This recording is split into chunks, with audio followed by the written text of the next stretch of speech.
Welcome to the Compounders Podcast.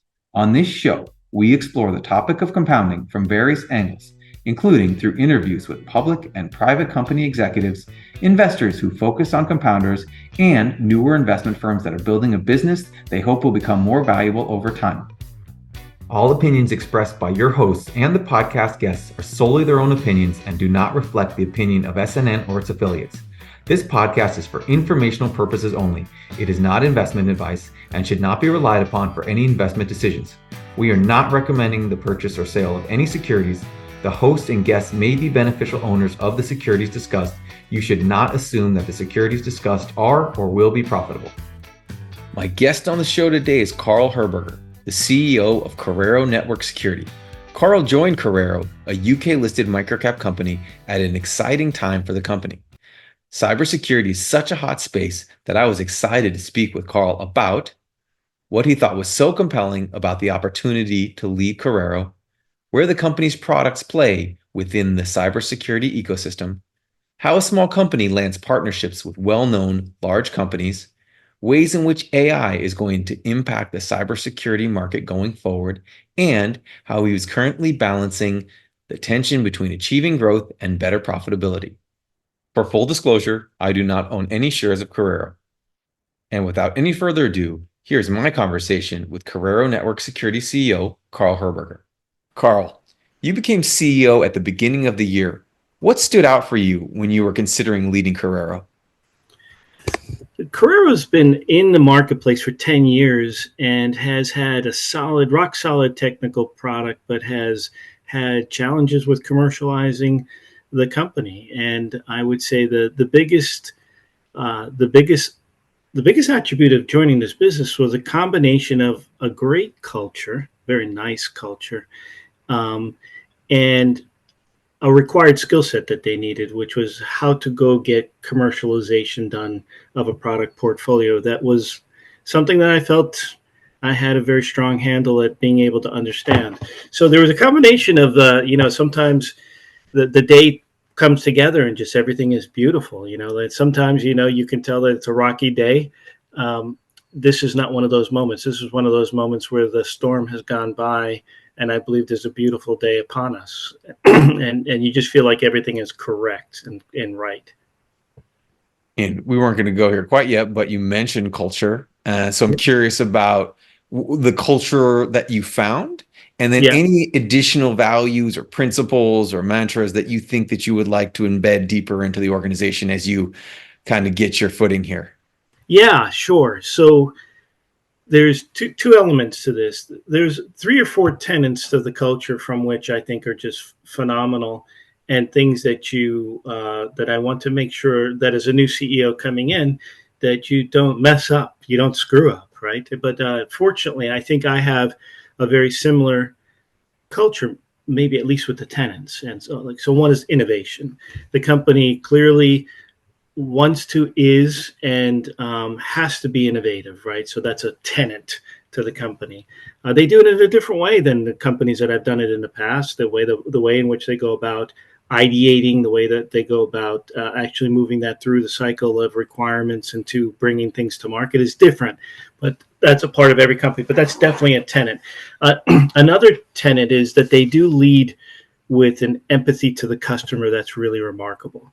And so they have a way of wanting to make sure that the customer always comes first, and that the customer is always correct, and that they're really providing value in the marketplace. And in our business, it's really important because people rely on us much like they rely on the police or something like that. That if we're not there, especially if they're procuring our services, it's almost egregious to a fault. There's some roles in society that you just rely on, you place your trust on, and that if that trust is misplaced, it's somehow completely devastating. So that's something that the company really takes on.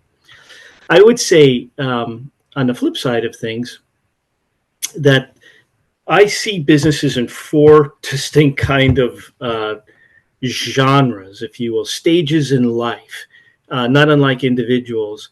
And in each stage, there are different things going on with the way that you should be thinking about things, incentivizing things, and comfortable with things. So, for example, stage one is the idea stage. I don't know, is this a business or not a business, but I think it's a pretty good idea, right? And that stage often is characterized by a few things. One is um, I don't know who the buyer is. I don't know if there's money out there. I don't know if I can repeatably have somebody purchase something like this. I don't know if it's providing the proper value proposition. I don't know how to price it. I don't know how to actually deliver it. I have to figure all that out, right? That's an idea side.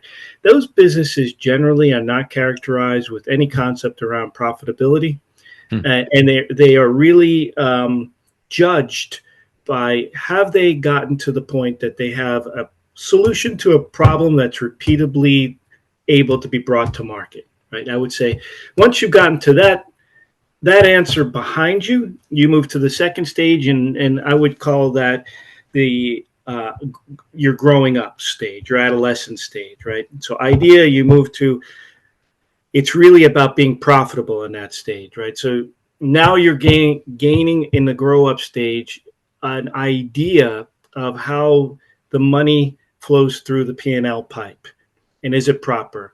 Is your gross margin proper? Is your, can you get to EBITDA positive? That's really the fundamental question, right? And if not, is this idea ever going to really be a business, or is it a feature, or is it, malaligned to a business, right? People will buy it, but it'll never be profitable. That's the key question you really ask in that stage. And the third stage, I know it's a little bit of a longer answer, but this is how I think of people and culture. In the third stage is what I call growth. Growth is, I know I can be profitable, but I have elements about my P&L, and I know it's a business, right? And it's predictable, it's understandable, it's a business, and it can be scaled. Now the question really becomes, to what degree, and will the P&L always look nice, or nice enough? So that means gross margin, net margin, rule of 40, all these things we've come to love. Where are we on liquidity, free cash flow, the ability to actually be able to self-sustain the product portfolio? Where is OpEx? Is it as a percentage of sales? And all of these classic things that we think about in a business. And then there's the fourth stage, that's a mature stage, where now you have a totally different set of expectations about the P&L. The P&L is now older, heavier, less spry, but it's also insulated from lots of shock, right? Financial shock, sales shock, liquidity shock, innovation or competitive shock, and so forth. But as a result, the rule of 40 becomes more like the rule of 20, or maybe the rule of 10, right? And so in those four stages, and I actually would prefer a business school is really taught like this, because I really believe the individual and the necessary culture in each one of those stages needs to be requisitely different. And I think there's not enough placed on the individual, on the mindset difference between a person who once was in a mature P&L, trying to go to, let's say, a early stage adolescent company that has no profitability and so forth. And the challenge there is different. It's not just that the challenge is different. The kind of person, how you're compensated, what you need to do, how you judge success, everything is different than that. When people are shopping companies, they just shop companies. Oh, they need a director of marketing, or they need a director of, or they need a sales director, or they need, there's a person over there for an algorithmic engineer and so forth. It's not the same level of requirement, right? So as you go through it. So the cultural difference, I think, is getting Corero soundly into that growth mindset, right? And so I believe we're in that third stage of development. I'm resolutely positive about that, but I think I'd love to have a debate about it, where I believe that our The business is clearly a business. The business clearly has, I think, a beautiful P&L, and the business now is on the journey to a rule of 40, which is my task. And getting everybody from either the adolescent mindset, or at times we have hired in the past people with mature business models behind them, getting them to migrate their individual sets of cultures, expectations to a growth mindset. That's the biggest challenge I have. And what are the core skills required for a leader who assumes a position of a company that's in that growth phase?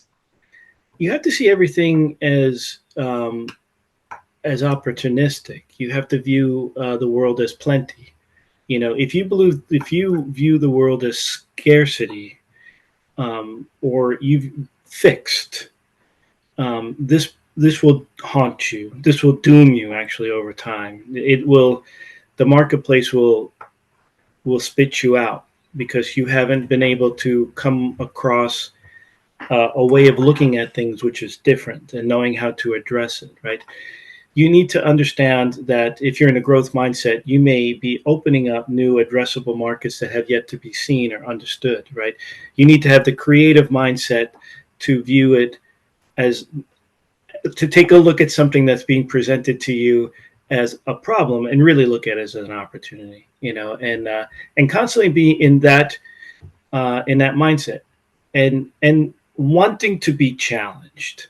Right. Like, so it's different to say, I'll accept challenges, or, they're okay, but almost needing to be challenged. Let me give you an example. Like, you have to view life without ego or pride. Right. So you have to view your company as generating ideas all around you, and that your idea has no more weight than any other idea, and that once you have that idea, you almost throw that idea into an arena without a name to it, assigned to it, and see where the idea lives in the arena. And whichever idea comes out of the arena is the idea that we take, and it has no name to it associated with it, right? So if you can be that kind of person, I think everybody needs to kind of be that person, so that your ideas are challenged, but without pride or ego. You just let them die, and you let the best idea win, and you take that idea on as our own. It's like your child's. It's like you need to have the best ideas, and that's how you promote the business going forward. And but they need to be cast in fire. They need to be cast. Sure. They need, there's that term that only polished stones come out of having had been rubbed and been in friction many, many times, and it's the rough, ugly stones that have never been tested, right? Yep. So if you want to be a polished, great company, you have to go through that necessary rubs and scrubs and friction. And there's only so much diligence you can do before assuming a role. It's not like you can spend 3 weeks in the lunchroom talking to people before you take the role. There's only really so much you can learn. So I'm curious about what has surprised you. Maybe an example of something that was better than you thought, and maybe an example of something where you're like, this is an opportunity for us to get a lot better here.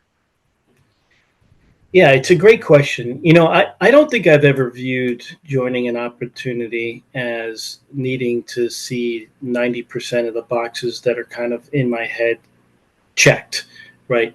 But I would say that there is a fundamental infrastructural set of questions that you have to check. The best analogy I can use is like if you go to buy a house, you can buy a beautiful house in a neighborhood that will always bug you, and that will never be the right house for you, right? But it could be the perfect house, but it's just simply not in the right, whatever about it, the journey, the commute's too far, it's not, you're not close enough to mass transit, whatever it is about it, it's too far from the beach, too far from the ski slope, whatever. Then you can buy a house that maybe doesn't have all the requisite bedrooms or amenities to you, but is in the perfect spot, right? So if you have those two scenarios, which kind of person are you? And I'm the kind of person where I'm not really looking at the bedrooms. I'm not really looking at whether or not it has a garage or not. I need to know whether or not the amenities that I want in the house can be applied one day, but I'm really looking at the foundation, right? Does it meet the requirements, and does it have a hospitable environment for the amenities to go forward from which I can build, right? And that's how I view, that's how I view coming on board with the company. I look at the P&L, I look at the products, I look at happy customers, I look at things like customer retention, I look at things that are not necessarily quantitative, like testimonials from customers, partners and partner mix, stated or unstated, the availability to actually have more growth trajectory in regions that have yet to have exploit. So can I build a garage in this area that's not developed yet? That kind of thing. So that's what I found here at Corero. I think that it's a championship horse that has yet to win a cup. So now the question is, am I the right rider on it, or is it somebody else? And that's how I think about it. I think this has been a great initial overview of why you took the role and the opportunities there. Let's dig into the business a little. So cybersecurity is this super hot space where companies can achieve eye-popping valuations. Can you talk about where Corero plays in the ecosystem and why it's important to that ecosystem? Yeah, Ben, it's really an amazing space. It's one that if you're a casual onlooker to cybersecurity, it's easy to kind of view cybersecurity under one broad brush. It's kind of like saying healthcare or financial services or something like that. And if you're in financial services or healthcare, you realize, holy cow, it's so big, it's almost inconceivable to think about everything that goes on within that category. Cybersecurity is the same way. So let's view cybersecurity same as, like, let's say healthcare, that you have some companies that provide nothing but services, and they may be very, very customer focused, and be like a hospital or a minute clinic, or urgent care facility or something like that. They make innately no technology themselves, right? But they use a lot of technology in getting stuff done. A pharmacy might be the same way, right? That kind of thing. So, and then there are people that make stuff that all those service providers use, CAT scanners, pharmaceuticals, prosthetics, and so forth and so on. And depending on where you are, hospital beds, even camera systems that secure the hospitals and so forth. Depending on where you sit in that whole environment, you have a totally different view of what your growth trajectory is and how you actually provide capability to the environment. In what we do in cybersecurity is really simple. It really is. We filter internet traffic for cyber attacks that are destined to take you down. They're trying to take your environment offline, right? So we simply provide technical insurance for your availability, for your uptime. Without technology like ours, you have raw, unfiltered, or maybe poorly filtered capability, and it will render you either disrupted, interrupted, or worse, unavailable. And then you're probably familiar with a lot of attacks that have gone down, and some of them have been heinous. There's been a lot in the news lately too. Most people call that problem in cybersecurity, a DDoS problem. And they call it that because DDoS stands for distributed denial of service attack, or attack type that is most often used. It's like a weapon to take companies down. And companies such as ours that provide capability against DDoS are called anti-DDoS providers or service availability providers. We view ourselves as the most adaptive defense against DDoS, or adaptive DDoS defense company, right? So we provide all the filtration systems that are required no matter where you are in the world, almost without exception. We provide a capability to get rid of this problem and to resolve this problem. Now, out of 100 companies doing cybersecurity, technology in the world, out of 100, 80 of them will, approximately 80 of them will be dealing with an entirely different problem and cannot solve the problem that we solve. They're dealing almost always with confidentiality or data security. And you'll hear a lot of cybersecurity companies say, just focus on data security. And I'm here to tell you, I'd love to have that debate, because data that's not available to you is not a data security problem. The data could be sitting there just fine, well enough alone. It's like your money in a bank. If you can't get money in your bank, does it mean that your money's not there? No, it means that I can't access the money that's not there, right? It's a totally different problem. So the lion's share of security companies, almost all the security companies that you would have known as an investor, an investor community, I would say almost all of them are addressing that problem. And it's a very powerful problem. The second problem is integrity security is what they call it. This is the idea that the decimal point is in the right space. So when you access your money in the bank, that it's the same money that you thought you had in the bank. Mm-hmm. So it's not either more or less. And that's probably another about 10, maybe as many as 15 companies out of that 100. We're in a small group of companies that just address availability. And why is that so? I'm not sure why, actually, because it's a very large addressable market, $4 billion a year across all the providers.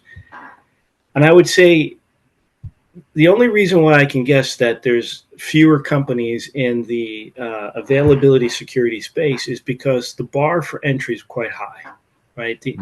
You have to detect, characterize the problem within a second, because it's about availability. Like, a 1 second problem cannot have a 1 minute answer, right? That's just, it's just not possible. And then you have to do something that a lot of cybersecurity companies secretly don't want to tell you that they don't do, and is you have to mitigate it.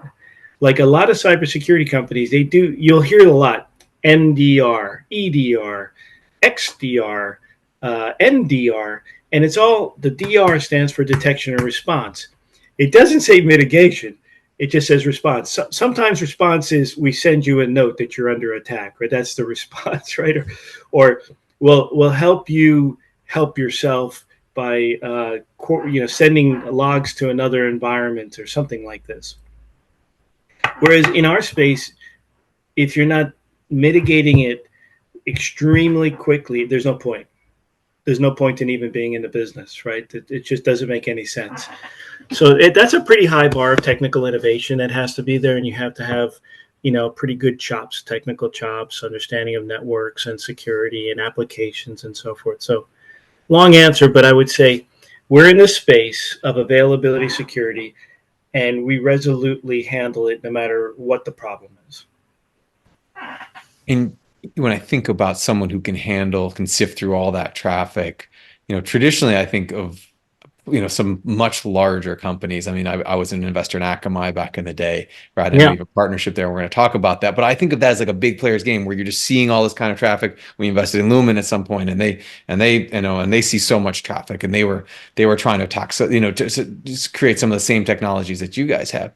So I guess like how does a small company play in that space? And maybe I guess the corollary to that is like what's so special in your assessment about the technology? Yeah, it's great. Thank you for that, Ben, too. One of the ways that I was attracted to the company is that the company has attributes about it which are super exciting to be a challenger brand, right? And a challenger brand is really a very specific kind of scenario whereby you're obviously you're not a market share leader and probably nowhere close, and you have disruptive technology that's unique to you and is meaningful to the customer in a way that should really challenge the established base of solution. So I'll talk about that. Let me quickly walk you through an analogy so you know what we do through the analogy, and then we can talk through the technology. So I said we filter. That's really what we do. And if you think of like something that a filtering system, let's just think water. It becomes easier to understand what we do because it's very similar to this. So water, you have a provider of water, your municipality, let's just say. And almost in most cases, the municipality must do filtration of the water because they're servicing you. And if they were to service you with poisoned water or dirty water, you're probably not going to be a big purveyor of water if you're delivering that, right? And often there's compliance requirements and so forth. But here's something that I think most people know innately, that the water will never be 100% clean coming from the utility. And there's a number of reasons for it. It's a commercial problem. There's science behind it. There's pressure, there's volume, there's sort of a distribution network there that complicates the whole commercial filtering system. And the filters themselves can lead to a degradation in the service itself, because if the filters are too fine, you won't be able to have the kind of water pressure that's needed throughout the whole system, right? So there's a math problem there.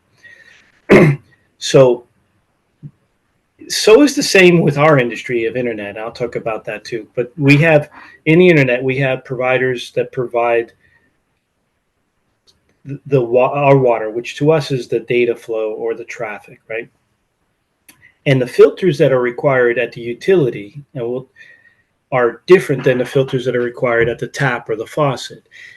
So much like water, many people, most probably, have some sort of filtration system in their house, either a house or a tap, or they buy filtered water, or they only trust filtered water, or they have some sort of offloading filter and so forth, but they often filter, right?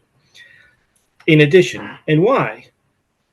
I think people have learned that there's problems from the utility to the tap. Sometimes it's the conduit. Sometimes, who knows who gets in the middle of it. Sometimes it's the house plumbing and so forth. Who knows, right? Sometimes it's just the unknown, which gives you enough to be able to do the filtering, right? The additional filtering. In our world of IT security, it's exactly the same, right? So you have the utilities, which to us are service providers. That's our vernacular.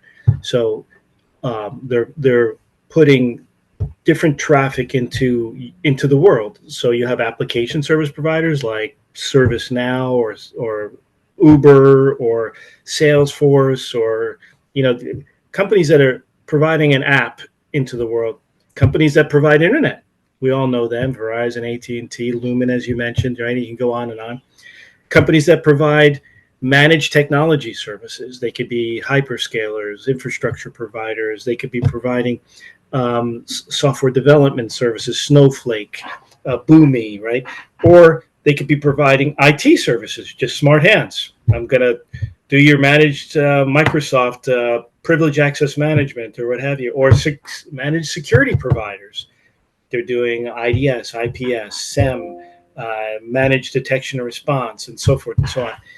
All these providers are like utilities, and they all know that they need to be keeping their services up and available, and they need to be filtered. So that's a classic thing. If they're not being filtered today, that's one of the questions you should ask them. Then you're getting dirty water. You're just getting leakage. It is what it is, right? So now, on the other side of the house is many companies know that they're getting dirty water no matter what, because of the same reasons we talked about water. That the fact is that you can't set your filters too close to scrubbing everything, because you're going to scrub legitimate traffic, which is the biggest problem that you can have. So they set it beyond a notion of scrubbing legitimate traffic, which means you'll have leakage, dirty environments that come through. For the companies that can't deal with that, and ever increasingly more at their enterprise, they need to do an additional scrub. That's called a premise-based scrub, different filtering, different kinds of concepts, and you can scrub 100% of it. Together, that's called a hybrid scrub. So let's go back to your analogy, Akamai or Lumen. To us, that's the commercial scrub, and they are going to, dirty little secret, pass dirty leakage down, right? And to whatever degree you can deal with that leakage or not, you may want to have an additional scrub, right? So what I just described to you is the philosophy that's been in place of how to handle DDoS for the last 15 to 20 years, technically, right? I came from a competitor. Before I joined Corero, I was with that competitor for 10 years that did that actually helped initiate this whole philosophy about how to do this, put these filters in place. What Corero does is we do exactly that, and we do something incredibly disruptive, which is not that.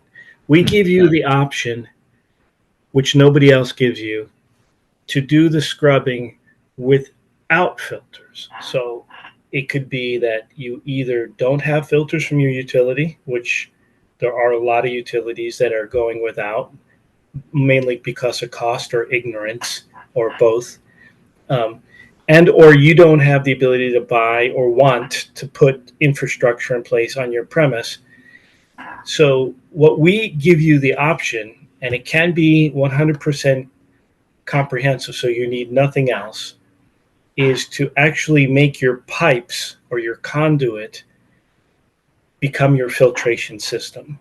And we can do that by just putting technology on top of the pipes, on the side of the pipes, that detects when you have a problem and know how to, and this is where the analogy fails because we're using coding, know how to code the pipes, put in your at time of need filter for just a specific problem in the pipe, and then it scrubs the pipe along the way.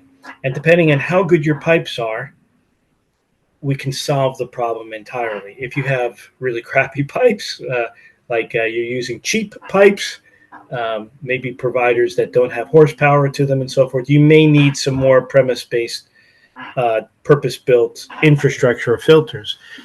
This idea of being able to use the pipes alone is become available to us because the pipe builders in the last 3 or 4 years have been able to open up their pipes so that third parties can talk to them, can influence them. Whereas years gone by, that was not possible.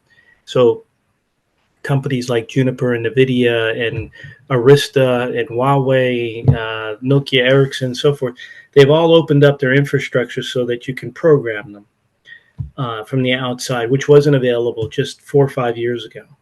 And we've been the first to take advantage of that and to take it comprehensively. This results in not a need to have these filters per se, which is a dramatic reduction in CapEx. And you don't have to even landscape your service providers to see if they have issues. So this idea that you may not need your utility to filter is extremely disruptive and can result in 50% less costs. I love those analogies because they really help us understand what is pretty complex for most people who don't focus on this all the time. Yeah. I'd love to drill down a little more and just understand the relationship with Akamai, which is a large public company that trades on the NASDAQ here in the US. How did that come about? And maybe you can describe specifically what you're bringing to that relationship with Akamai. Yeah, I mean, there's two competitors that have been in the marketplace for a long time. Akamai had a relationship with one of those competitors, whereby Akamai did utility scrubbing, right? So what Akamai's model was, they were a utility that said you don't necessarily have to build your own filter system on top of your utility. What we would like you to do is, before you deliver your service, filter it through our filtering facility, but they do it at scale, right? And the filtration system that they use was normally one of the major innovators of filters, of which is only 3 or 4, maybe 5 in the marketplace. And they were using one of our competitors. And Akamai purchased a company called Linode. Linode is a hyperscaler business, and today it's called Akamai Compute. And Akamai, when they purchased Linode, actually came into contact with and to become familiar with the Corero solution. And Linode's technical team explained to Akamai how much more advanced the Corero solution is and explain this whole water filtration system. And because they're a hyperscaler business, they understood the genius of having software which was hardware independent. So our software doesn't require specific hardware. It's advantaged by kinds of hardware, but it doesn't require it. And that's unique in the marketplace. And when you're a hyperscaler, you want to buy bare metal boxes and you want your software to define your service. And you want your vendors if you're going to have external vendors, to be able to support that model. That's the future model. So that's why they picked Corero. What Akamai learned was that they could offload a tremendous amount of cost and increase capability by moving to Corero, and that's why they went to us. At the same time, they realized that Corero could give them that capability to be on premise, or the tap, which they never had. Now, if you have any doubts at all that the tap is required filtration, when you have the company that has the largest market share in the world of cloud municipal scrubbing, that they, after 15 years of being in business, realized they could not go without having a premise-based capability to be able to round out their portfolio. It just tells you right there that if it could all be done in the cloud, it would have been, right? But it cannot be. Philosophically, intellectually, it just cannot be. That's so interesting. We can't have a conversation about cybersecurity and not talk about AI. So I'm curious about how you expect AI technology to impact both the execution of DDoS attacks and the methods that companies like Corero use to protect their customers and their customers' customers. Yeah, well, AI is one of those things where I'm probably going to say some things are counterculture in this conversation, because I think to some degree AI has been couched as a white knight. And I view AI as a useful tool, but also a highly potential enemy. So it has, I think many people know how to think about the brilliance of AI, but I don't think many people know how to think about the problem associated with AI, right? So the simple way to say this is, would you allow our air traffic control system to be totally turned over to an artificial intelligence program with no human intervention to it, right?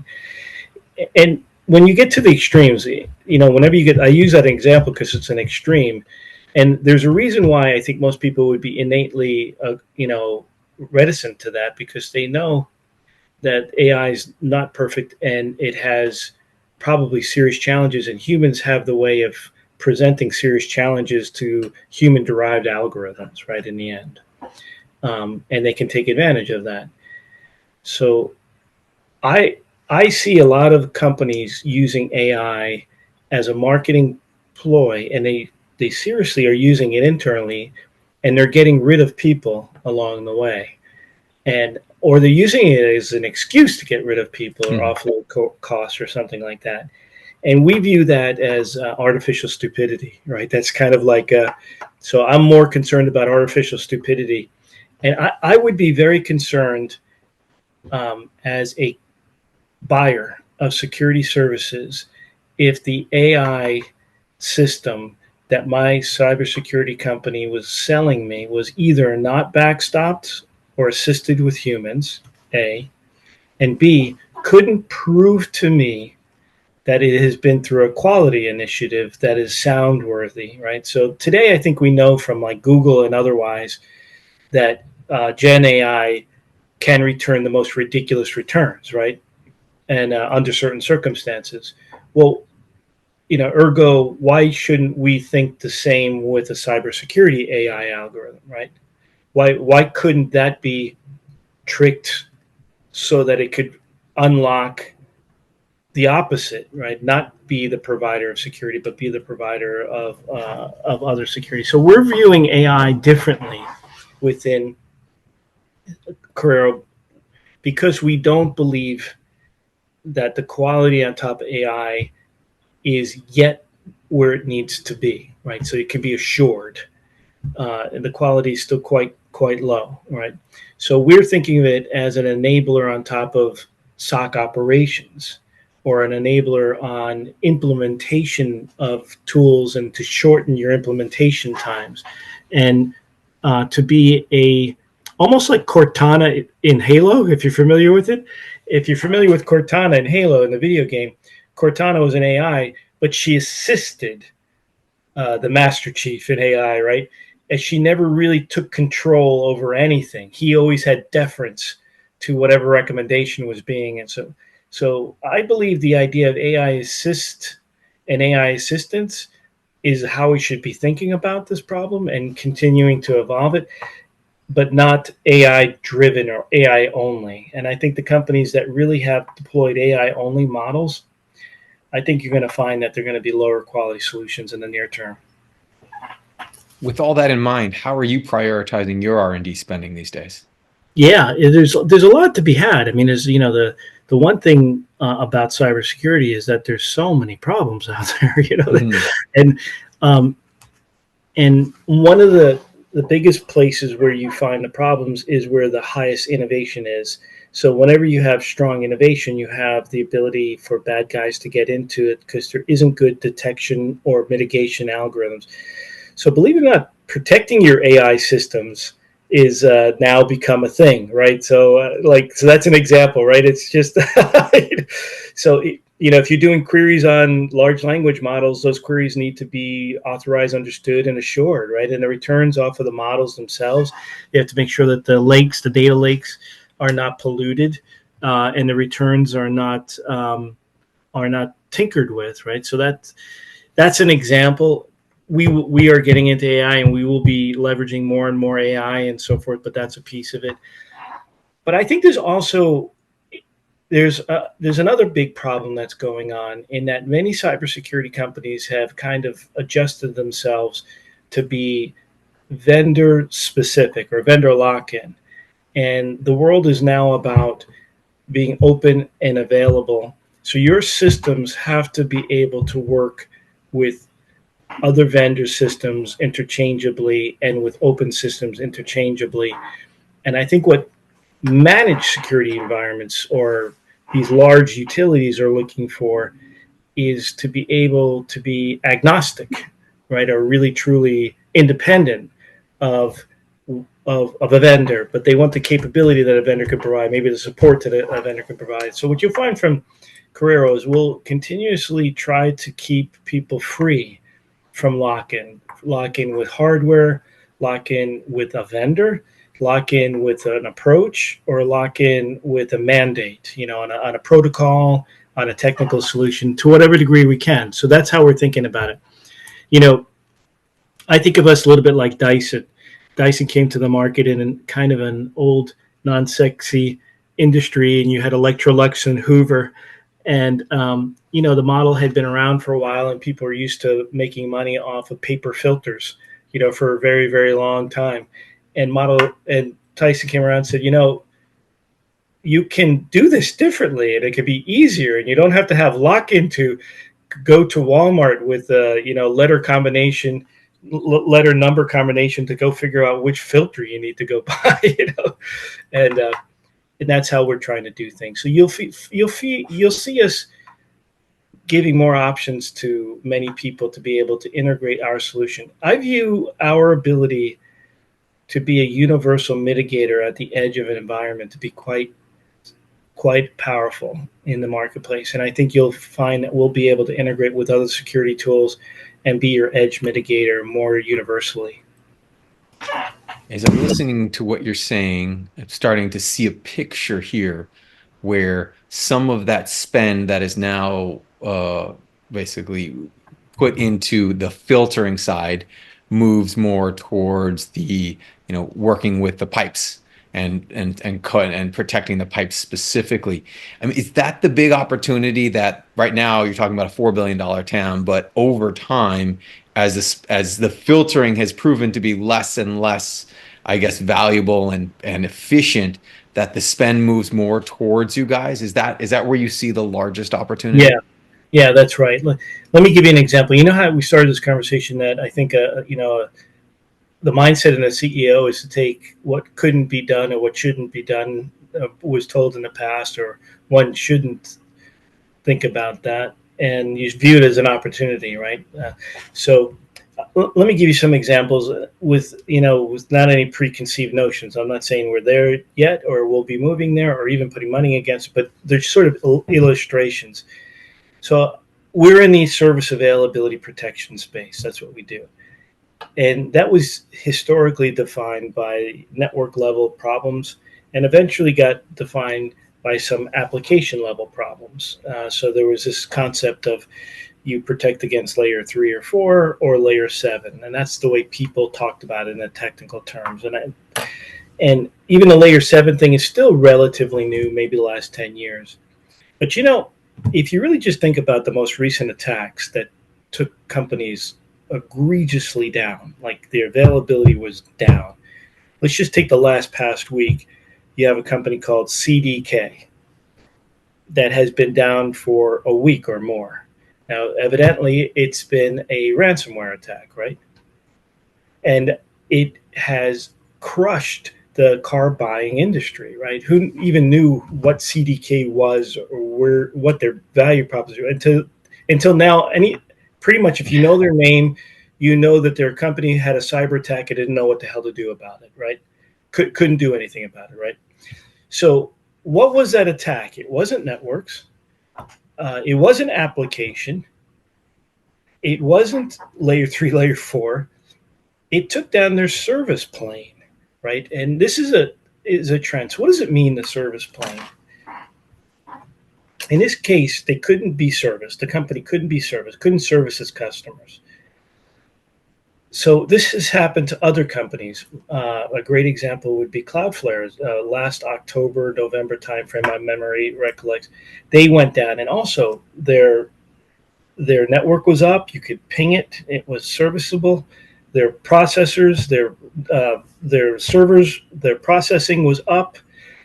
You had their applications were up, but what was down was that software that is supposed to be the secret sauce between many of these service provider companies, where when you log in as a customer, that software knows what you bought. And what it knows is that, oh, you're Carl and you bought this and that, but you didn't buy this or that. It's just like if you go to Netflix, you bought this, but that person hasn't bought it. You bought this package or you didn't buy that package, right? That service plane software drives everything. And if you could take down that service plane, I now have taken down your whole company, right? Because none of my customers can get to my provisioning, right? And let me give you another example of a service plane attack. When you log in today, when you logged into your computer, I bet somewhere along the way you had a multi-factor authentication. That multi-factor authentication is another app somewhere. And it was either Microsoft or Okta or something like that.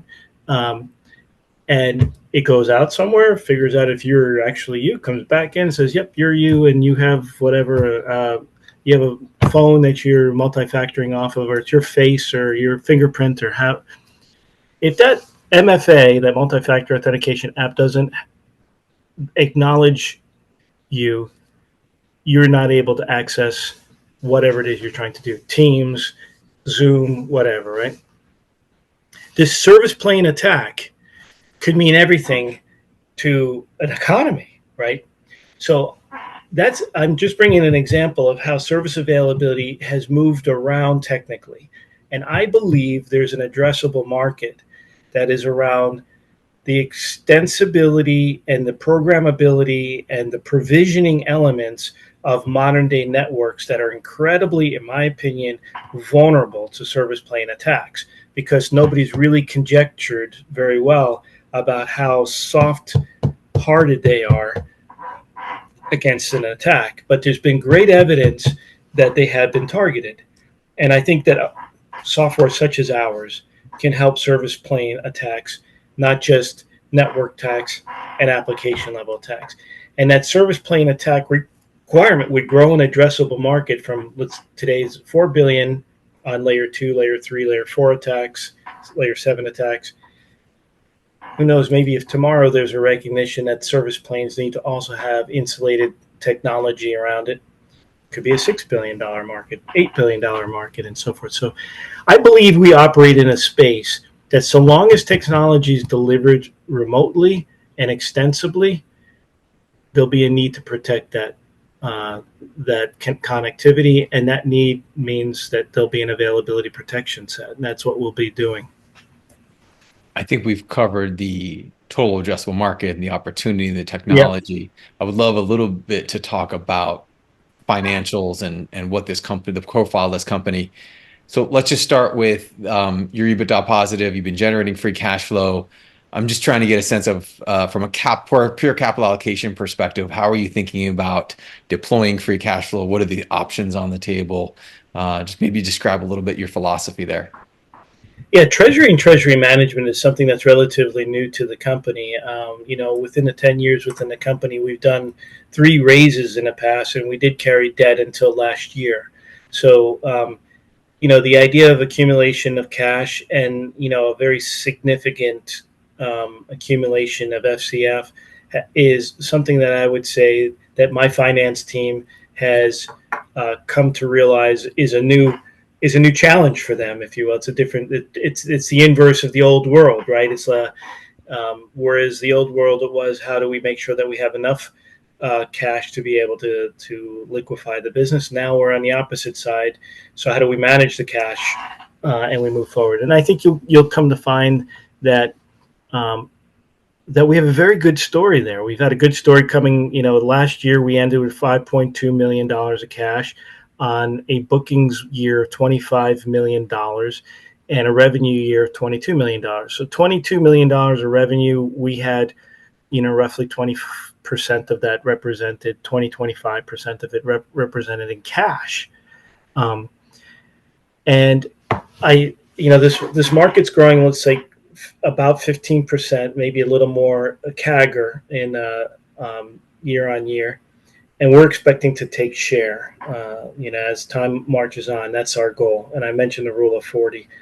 So we have the good fortune of 90% gross margins, and largely our costs are covered through our ARR history. And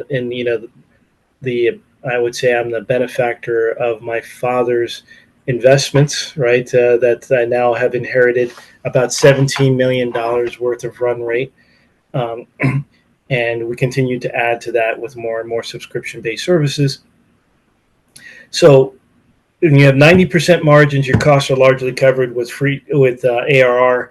It means that free cash flow should be something that you're used to as time goes on. And it should also mean that a lot of the dollars drop to net income because it's like a factory model. Once your costs are made, largely the next incremental product represents pure profit, right? And are there acquisitions out there for you as you start to accumulate cash, as you continue to generate free cash flows, you scale this? Are there acquisitions, or is this more of we have a unique technology and team, let's build as much as we can internally and not complicate our lives with integrations and putting softwares together and stuff like that? Yeah, so that's just it. It's like I mentioned, this growth mindset. You always have to be open, and you always have to be considerate, and you always have to kind of get yourself out of yourself. So I think there are no rules in a growth mindset, but you have to recognize a few things, and the challenges are real. So I came into a company that I know is got some homogeneity that I need to be able to put into the culture to get it entirely into a growth mindset. And I've got some past commercialization challenges that have to be overcome and fixed to be able to gain momentum. Adding to that mix with a new culture and a new product set, when we're not yet licking all of those challenges, is a tough proposition. But opportunistically, if something presents itself, you have to look at it, right? I think we should talk a little bit more about how you're managing this business, because this podcast is a lot about people and how to become a better leader. So one of the unique things about this company is that the headquarters are in London. You're based in the US. The stock trades on the AIM in London and now the OTC and NASDAQ. Plus you have clients around the world. Just a lot of things going on. So maybe you just talk about the structure, how you're managing it, how you're dealing with the time difference and maybe some cultural differences. I'm just curious about how you're managing all of that complexity. Yeah, I would say there's a piece of that that's helter-skelter, and there's a piece of it sort of rotely. I've been blessed with many, many, many good people and a high degree of professionalism within the company, and a company that has been in place for 10 years. So that's the good news. So there's a lot of institutional knowledge and institutional professionalism and processes that are already been in place. Having said that, there's, some things have to be broken. Some glasses have to be kind of broken, almost like a Jewish wedding at times, So I manage this through what I call a fishbone of management processes, and then with a high degree of high touch activity, both internal and external. There's basically I have three main constituents. I have the investor community, as we're talking to right now, right, where really fundamentally they can tell me whatever they want, but it comes through pretty clear. They're interested in stock price, right? All the other questions are secondary, but it's about stock price, right?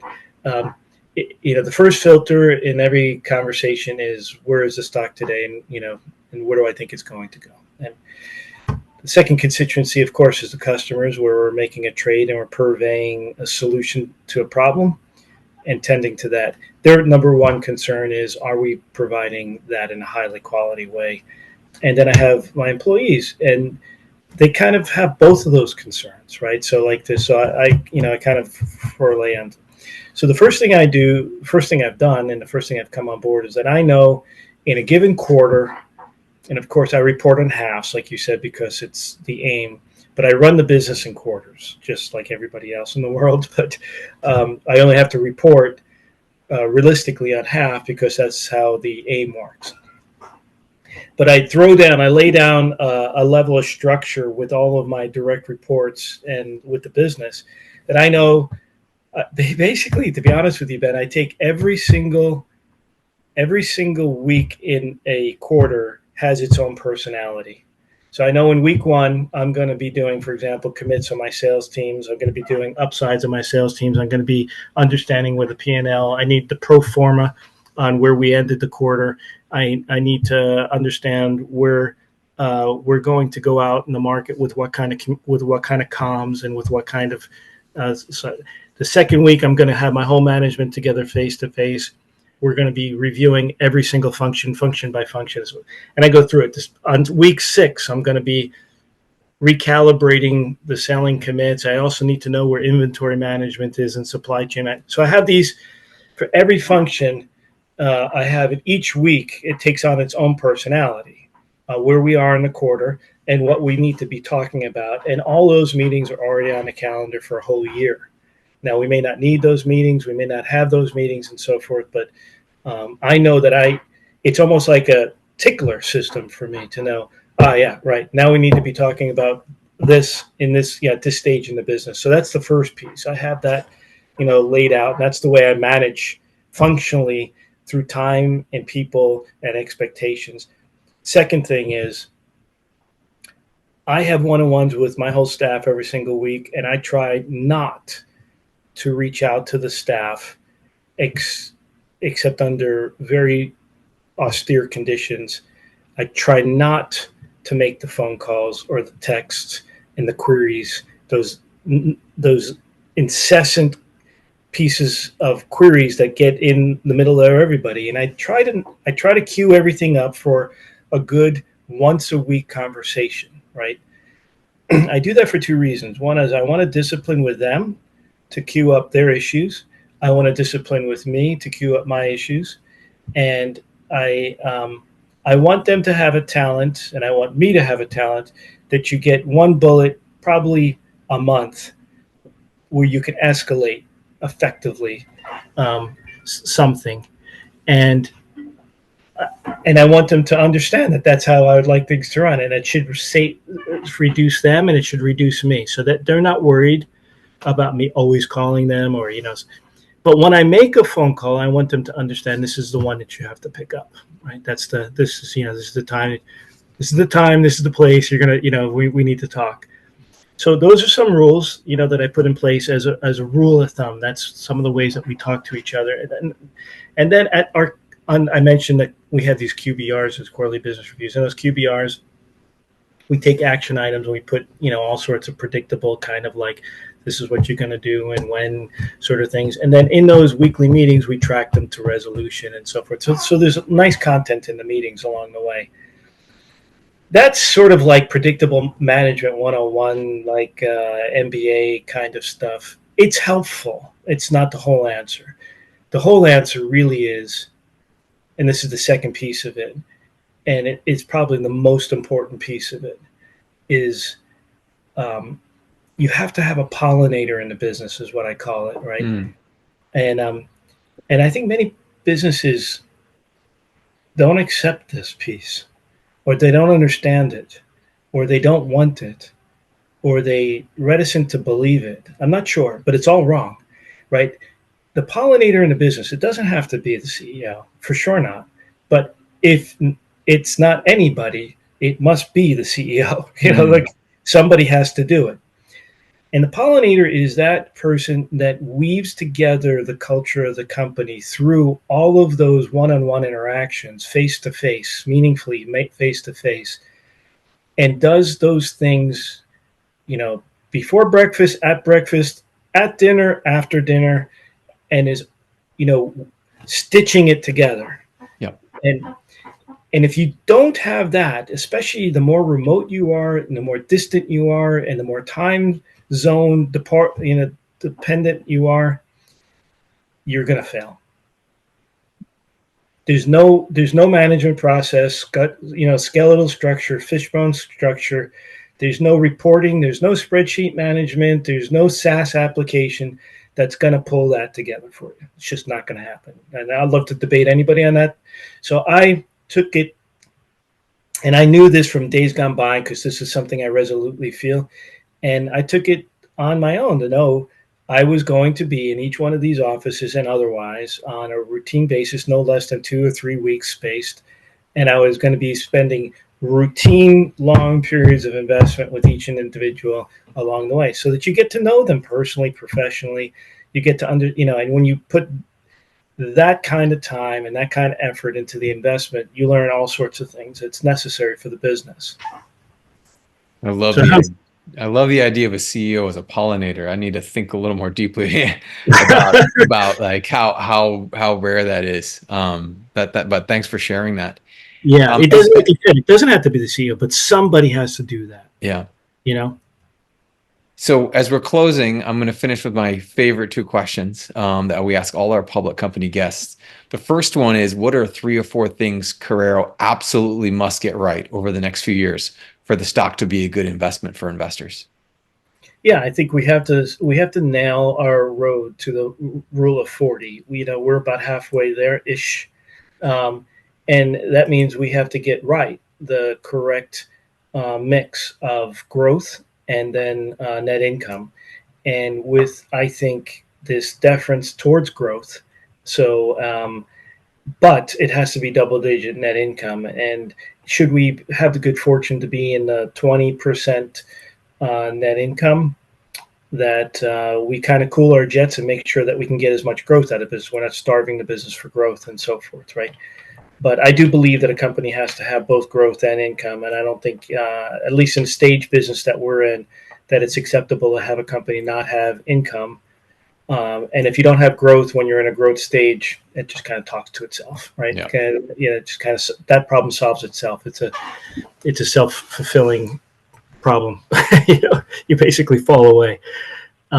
So that's the first thing, that rule of 40. Now that's really kind of an asymmetric indicator of the other things that have to get done. I believe, the commercialization process has to be rock solid. So we have good recipes about how to make our business, and I think we have to add to those recipes. I think we have good bread that we put in the oven and we bake. We have to have more bread that we put in the oven and we bake. And then I think our ovens have to scale so that we can actually really take on yet even more baking sequencing. So, some things that I brought to Corero, which wasn't here, we didn't know how to compete. And I mean that from not that we didn't have a solution in the marketplace, we did, and that the solution did compete, but we didn't know what made us unique versus the other provider. Mm. And we didn't know how to go after another provider's customer and say, have you thought about us? So we didn't go after renewals and so forth. We just didn't do it. Almost like a polite British company, you know, that kind of thing. Yeah, it's kind of silly. Like if you're an American or I came from an Israeli company, you know, you just don't think in those terms. But we just didn't know how to do it. So we have to get that right. For sure, we have to get that right. That there's no doubt that we have to get that right. I think alliances, we have to get them correct. You know, we have this alliance with Akamai, and it must maximize itself. It must maximize itself. And I feel good about that, but that must be. I think we have to take on more alliances. And I think we have to continue down this road of innovation, because you starve yourself from innovation, you stop as a tech company, right? I would say, so alliances are competitive, you know, our ability to actually defend our unique position in the marketplace against our competitors, and why Corero. Maintaining the innovative edge, which I feel very, very strong about, but we will do that. That is something we must get correct. And I really do need to get this. This is the qualitative piece. I need to imbibe this growth mindset in the company. You know, yeah. Love all that. Yeah. And we'll close with the question I ask all of our CEO guests. I think we've talked a little bit about differentiation, but I'm curious about what you think is the most underappreciated aspect about Corero as both a company and an investment. Yeah, you know, I think a lot of companies. Ben, I don't know. You probably hear this a million times. You interview a million people. You probably hear we're the best known, not known, or best little kept secret, or something like that. People normally say that sort of stuff, and maybe half of the times that's true. Maybe majority of the times that's true, but I do think we are a very.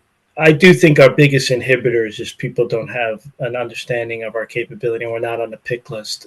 That's something that's in my job jar. But I would say, from an investor perspective, we have a beautiful P&L. I mean, this is the kind of P&L you come to expect from a much more mature company, right? And I think when you look at the P&L, you should say to yourself, wow, this company has a lot of luxuries to itself, right? Like it could take this cash and do different things. Now, of course, you know, we're an older company, so we're a little bit wiser, a little bit more humbled. You know, I think we're not going to do a lot of that juvenile kind of ways of thinking about cash and cash management.